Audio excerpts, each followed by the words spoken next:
Hello guys, it's harvesting time. It's time to harvest my tomatoes.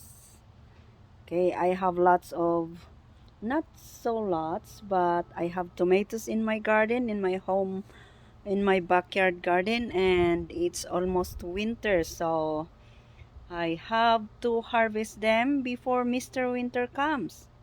And some of them are ripe, and some of them are just matured enough to be gathered. And now I'll show you my tomatoes. Okay, here they are. I'm harvesting them right now.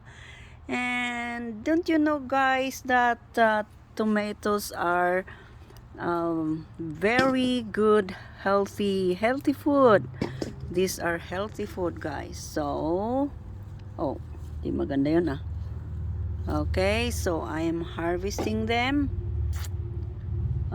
So that I will have lots of food on the table, and these are good sources of vitamin C, potassium, calcium, and the best here is the content called lycopene.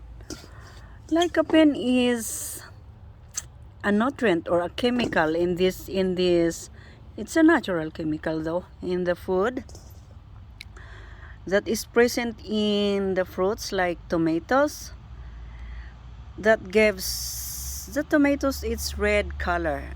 Well, there are lots of fruits that have red color, and what makes them red, it's the lycopene.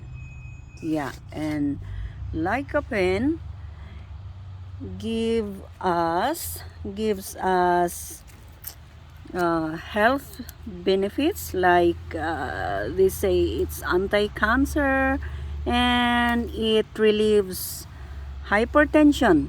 It helps in the aid of hypertension. So for those who are suffering from high blood pressure or any other inflammatory illnesses, eating tomatoes is good, and it has a beneficial effect to our body. Okay, so I'm going to get those, even the green ones, and I can just put them on the table for future use because they're matured already. But there are some in here which are not. It's so ripe, it's overripe, but that's okay, that's for the birds.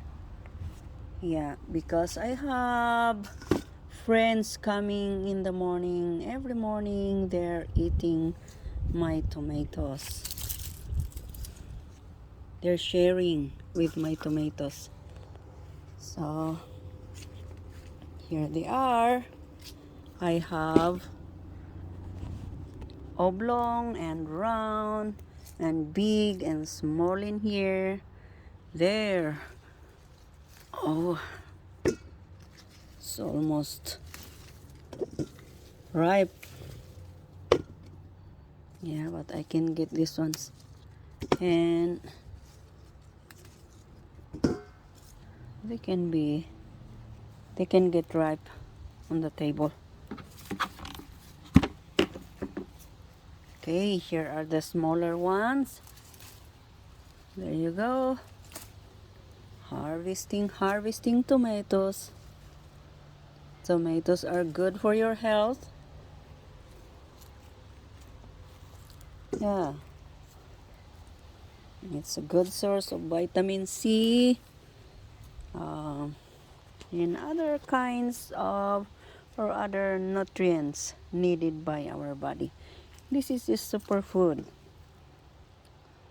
Good food. So you don't need to buy tomatoes all the time. You can plant them after after the winter season. You can plant tomatoes in your backyard, and if you have no space enough, you can plant in flower pots or any container that can work as garden. Like here, my husband had just made a wooden flower pot like this. Yeah, and I utilize it as a garden for my tomatoes. Yeah, and here are some kamote leaves in here, but I doubt if this has roots, the roots inside. I mean not the roots, but the thing, the tuber, which we eat, the sweet potato. We call it kamote.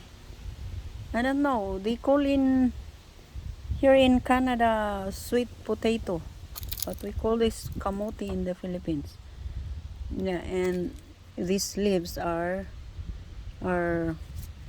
good to eat, and it has also lots of nutrients.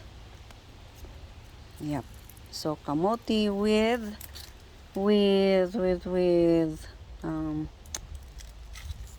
tomatoes, and there's a one weird thing in here, which they call it weird, but it's not weird for us Igorots, because we usually eat this at home, back home.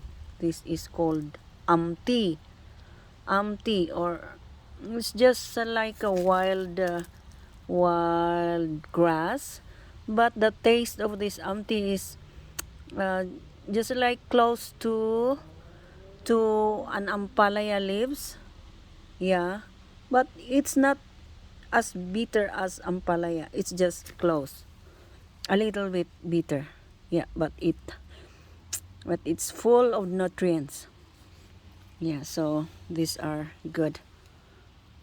They just grow, but you can plant them if you want to, because they have seeds like this thing. Okay, this is a ripe seed for this amti.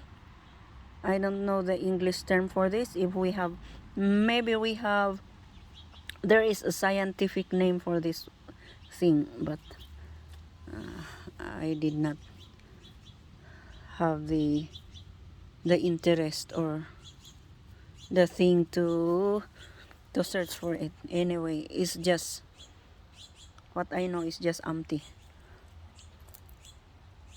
Okay, so done harvesting my tomatoes, and